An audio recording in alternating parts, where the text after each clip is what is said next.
ሰላም የተወደዳችሁ ፊደል አካዳሚ ቤተሰቦች በያላችሁበት ሰላማችሁ ይብዛልኝ። ፊደል አካዳሚ ኦንላይን ትምህርት በመሆን ያገለግላል። ኦንላይን ትምህርትን በማስተማር ላይ እንገኛለን። የምናስተምራቸውም አማርኛ፣ እንግሊዝኛ፣ ሂሳብ እንዲሁም ሌሎችን ተዛማጅ ያላቸውን ትምህርቶች እያስተማርን እንገኛለን። መማር ለምትፈልጉ በተለያየ የሶሻል ሚዲያ አማራጮች መጠቀም በኢሞ፣ በቴሌግራም፣ በዋትስአፕ እንዲሁም እናንተ በምትጠቀሙበት ሶሻል ሚዲያ አማራጮች መጠቀም መማር ለምትፈልጉ ቪዲዮ ላይ በምናስቀምጥላችሁ ስልክ ቁጥር ይደውሉ፣ ይማሩ። የምናስተምረውም ከሰኞ እስከ ዓርብ የፈለጉት ትምህርት በፈለጉበት ሰዓት እያስተማረን እንገኛለን።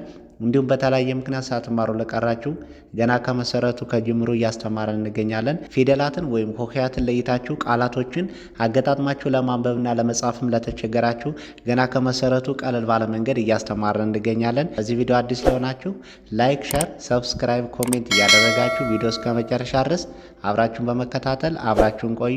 እንግዲህ በዛሬው ትምህርታችን ፊደላትን ወይም ሆሄያትን ለይታችሁ ነገር ግን በቀላሉ መንገድ ቃላቶችን አገጣጥማችሁ ለማንበብ ለመጻፍ ለተቸገራችሁ በቀላሉ መንገድ እንዴት አድርገን ነው ማንበብ መጻፍ የምንችለው የሚለውን ነው ዛሬ የምንማረው። እንግዲህ በዛሬው ትምህርታችን በባለ ሁለት ሆሄ ወይም በሁለት ፊደላት ቃላትን ምስረታን ነው የምናየው ማለት ነው። ጀማሪ ለሆናችሁ ፊደላትን ለይታችሁ በተለይ ቃላቶችን በቀላሉ መንገድ እንዴት አገጣጥማችሁ ማንበብ መጻፍ እንደምትችሉ ዛሬ እንመማራለን በዚህ ቪዲዮ ማለት ነው። እንግዲህ በመጀመሪያ ደረጃ ምንድነው አንድ ፊደል የማን ቤተሰብ ነው፣ ስንተኛ ድምፅ ነው የሚለውን ነገር ቅድሚያ መለየት ነው የሚጠበቅብን ማለት ነው። የመጀመሪያው እንግዲህ ከዚህ ጋር ለማ ይላል። በአንድ ላይ ስናነበው ለማ ብለን እናነባለን። ለማ ለንና ማ በአንድ ላይ ለማ። አሁን ላይ የመጀመሪያ ቤት ናት፣ ማ ደግሞ የመቤተሰብ አራተኛ ናት ማለት ነው። በአንድ ላይ ይሄ ለማ ብለን እናነባለን። የመጀመሪያ ፊደሎች ሁልጊዜም ቢሆን ቅጥያ የላቸውም። የመጀመሪያ ፊደል መሆናቸው የምንለየው በቀላሉ በዚህ መለየት እንችላለን ማለት ነው። አሁን ማ የመቤተሰብ አራተኛ መሆኗ የምንለያት በስተቀኝ በኩል አንድ እግሯ ረጅም ነው ማለት ነው። በአንድ ላይ ለማ ብለን እናነባለን በቀላሉ መንገድ። ቀጣይ ደግሞ መጣ ይላል። አሁን በአንድ ላይ ስናነበው መጣ ብለን እናነባለን። መጣ መ የመጀመሪያ ቤት ናት፣ ጣ ደግሞ የጠ ቤተሰብ አራተኛ ናት ማለት ነው። በአንድ ላይ ስናነበው መጣ ብለን እናነባለን። መጣ አሁን ምንም ቅጥያ የላትም ማለት ነው። የመጀመሪያ ፊደላቸው ሁልጊዜም ቅጥያ የላቸው መጀመሪያ ፊደል መሆናቸውን እንለያለን። ጣ ደግሞ የጠ ቤተሰብ አራተኛዋ ናት። በቀላሉ መጣ ብለን እናነባለን። ቀጣይ ደግሞ ሰራ ይላል። በአንድ ላይ ስናነበው ሰራ ብለን እናነባለን። ሰራ አሁን ሰ የመጀመሪያ የሰ ቤተሰብ ናት፣ ራ ደግሞ የረ ቤተሰብ አራተኛ ናት ማለት ነው። በአንድ ላይ ሰራ ብለን እናነባለን። ሰራ በቀላሉ ሰራ ብለን ማንበብ መጻፍ እንችላለን ማለት ነው። ቀጣይ ደግሞ ረሳ ይላል። ረሳ በአንድ ላይ ረሳ። ረ የመጀመሪያ ቤት ናት፣ የረ ቤተሰብ፣ ሳ ደግሞ የሰ ቤተሰብ አራተኛ ናት ማለት ነው። በአንድ ላይ ረሳ ብለን እናነባለን። ረሳ። ቀጣይ ደግሞ ረዳ ይላል። በአንድ ላይ ረዳ። ረ የመጀመሪያ ቤት ናት፣ ዳ ደግሞ የደ ቤተሰብ አራተኛ ናት። በአንድ ላይ ረዳ ብለን እናነባለን፣ እንጽፋለን። ረዳ። ቀጣይ ደግሞ ሸ ይላል። በአንድ ላይ ሸሸ። አሁን ሸ የመጀመሪያ ናት፣ ሸም ራሷ የመጀመሪያ ናት። በአንድ ላይ ስናነበው ሸሸ ብለን እናነባለን። ሸሸ። ቀጣይ ደግሞ ሳራ በአንድ ላይ ሳራ ይላል። ሳራ። አሁን ሁሎችም እነዚህ አራተኛ ፊደል ናቸው። ሳ የሰ ቤተሰብ አራተኛ ናት፣ ራ ደግሞ የረ ቤተሰብ አራተኛ ናት። በአንድ ላይ ሳራ ብለን እናነባለን በቀላሉ መንገድ ሳራ። ቀጣይ ደግሞ ከዚህ ጋር ሽታ ይላል። ሽታ በአንድ ላይ ስናነበው ሽታ ብለን እናነባለን። ሽታ። አሁን ከዚህ ጋር ስድስተኛ ናት የሸ ቤተሰብ፣ ታ ደግሞ የተ ቤተሰብ አራተኛ ናት። በአንድ ላይ ስናነበው ሽታ ብለን ነው የምናነበው። ሽታ። ቀጣይ ደግሞ ሻረ ይላል። ሻረ በአንድ ላይ ሻረ ብለን እናነባለን። ሻረ። ሻ የሸ ቤተሰብ አራተኛ ናት፣ ረ ደግሞ የረ ቤተሰብ የመጀመሪያ ናት። በአንድ ላይ ሻረ ብለን እናነባለን በቀላሉ መንገድ ሻረ። ቀጣይ ደግሞ ቀላ ይላል። በአንድ ላይ ቀላ። ቀ የመጀመሪያ ናት፣ ላ ደግሞ የለ ቤተሰብ አራተኛዋ ናት። በአንድ ላይ ቀላ ብለን እናነባለን፣ እንጽፋለን። ቀላ። ቀጣይ ደግሞ በራ በአንድ ላይ ስናነበው በራ ብለን እናነባለን። በ የመጀመሪያ ናት። ራ ደግሞ የረ ቤተሰብ አራተኛዋ ናት ማለት ነው። በአንድ ላይ ስናነበው በቀላሉ በራ ብለን እናነባለን። በራ። ቀጣይ ደግሞ ከዚህ ጋር ቀባ ይላል። ቀባ። በአንድ ላይ ቀባ ብለን እናነባለን። ቀባ። ቀ የመጀመሪያ ናት። ባ ደግሞ የበቤተሰብ አራተኛ ናት ማለት ነው። በአንድ ላይ ስናነበው ቀባ ብለን በቀላሉ እናነባለን፣ እንጽፋለን። ቀጣይ ደግሞ ታየ ይላል። ታየ። በአንድ ላይ ታየ። ታ የተቤተሰብ አራተኛ ናት።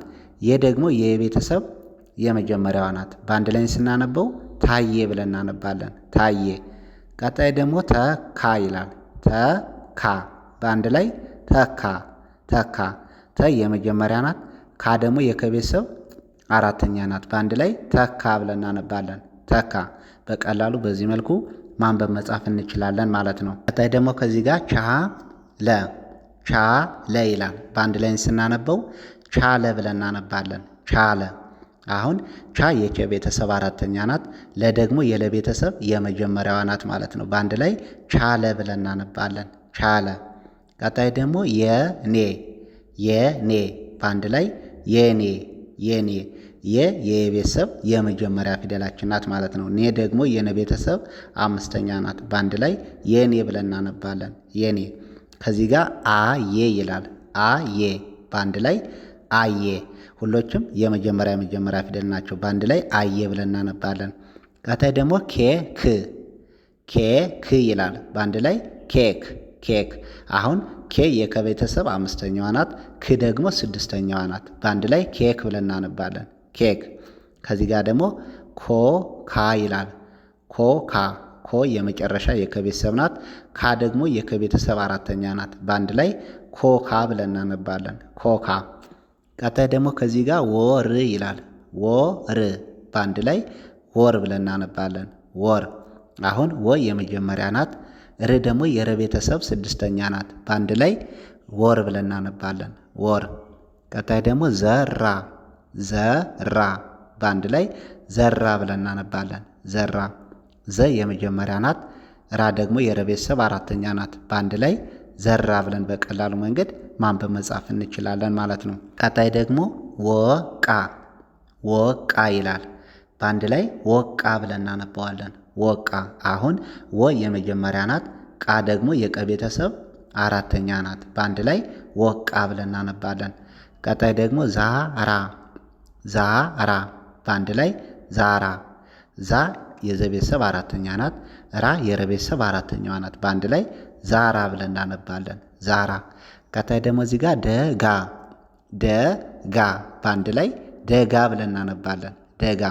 ደ የመጀመሪያ ናት። ጋ ደግሞ የገ ቤተሰብ አራተኛ ናት። በአንድ ላይ ደጋ ብለን እናነባለን። ደጋ። ቀጣይ ደግሞ ጆግ። ጆግ ይላል። በአንድ ላይ ጆግ። ጆግ። ጆ መጨረሻ ናት የጀ ቤተሰብ። ግ ደግሞ የገ ስድስተኛ ናት። በአንድ ላይ ጆግ ብለን እናነባለን በቀላሉ መንገድ። ቀጣይ ደግሞ ጠጣ። ጠጣ ይላል። በአንድ ላይ ጠጣ። ጠ የመጀመሪያ ናት። ጣ ደግሞ አራተኛዋ ናት። በአንድ ላይ ጠጣ ብለን እናነባለን በቀላሉ መጻፍ እንችላለን። ቀጣይ ደግሞ ጣና ይላል። ጣና። በአንድ ላይ ጣና። አሁን ጣ አራተኛ ናት። ና ደግሞ የነ ቤተሰብ አራተኛ ናት። በአንድ ላይ ጣና ብለን እናነባለን። ቀጣይ ደግሞ ጤና። ጤና ይላል። በአንድ ላይ ጤና ብለን እናነባለን። ጤና። አሁን ጤ አምስተኛ ናት። ና ደግሞ የነ ቤተሰብ አራተኛ ናት። በአንድ ላይ ጤና ብለን እናነባለን። ጤና። ከዚህ ጋር ደግሞ ጨሰ። ጨሰ ይላል። በአንድ ላይ ጨሰ ብለን እናነባለን። ሁሎችም የመጀመሪያ ፊደል ናቸው። ጨሰ። ቀጣይ ደግሞ ጭራ። ጭራ ይላል። በአንድ ላይ ጭራ። አሁን ጭ የጨ ቤተሰብ ስድስተኛ ናት። ራ አራተኛዋ ናት የረ ቤተሰብ። በአንድ ላይ ጭራ ብለን እናነባለን በቀላሉ ጭራ። ቀጣይ ደግሞ ጸና ይላል። ጸና። በአንድ ላይ ጸና። ጸና። አሁን ጸ የጸ ቤተሰብ መጀመሪያ ናት። ና ደግሞ የነ ቤተሰብ አራተኛዋ ናት ማለት ነው። በአንድ ላይ ጸና ብለን እናነባለን። ጸና። ቀጣይ ደግሞ ጸጋ። ጸጋ። አሁን በአንድ ላይ ጸጋ ብለን እናነባለን። ጸጋ። ጸ የመጀመሪያ ናት። ጋ ደግሞ የገ ቤተሰብ አራተኛ ናት። በአንድ ላይ ጸጋ ብለን እናነባለን። ጸጋ። ቀጣይ ደግሞ ጻፈ ይላል። ጻፈ። በአንድ ላይ ጻፈ ጻፈ። ጻ አራተኛ ናት፣ ፈ የመጀመሪያ ናት። በአንድ ላይ ጻፈ ብለን እናነባለን። ጻፈ። ቀጣይ ደግሞ ነጻ ነጻ። በአንድ ላይ ነጻ። ነ የመጀመሪያ ናት፣ ጻ ደግሞ አራተኛዋ ናት፣ የጸ ቤተሰብ ማለት ነው። በአንድ ላይ ነጻ ብለን እናነባለን። ነጻ። ልክ በቀላሉ መንገድ በዚህ መልኩ በሁለት ፊደላት ጀማሪ ለሆናችሁ ፊደልን ወይም ሆሄያትን ለይታችሁ በቀላሉ መንገድ በዚህ መልኩ አገጣጥማችሁ ማንበብ መጻፍ መለማመድ ይቻላል ማለት ነው። እንግዲህ በተለያየ ምክንያት ሳትማሩ ለቀራችሁ ገና ከመሰረቱ ከጅምሩ ፊደላትንም ለይታችሁ ሆሄዎችን ወይም ቃላቶችን አገጣጥማችሁ ለማንበብና ለመጻፍ ለተቸገራችሁም እንዲሁም ልጆቻችሁን ለማስተማር ለፈለጋችሁ ገና ከመሰረቱ ከጅምሩ እያስተማረ እንገኛለን። በቀጣይ ቪዲዮአችን ውስጥ እንገናኝ። መልካም ጊዜ፣ መልካም ቆይታ።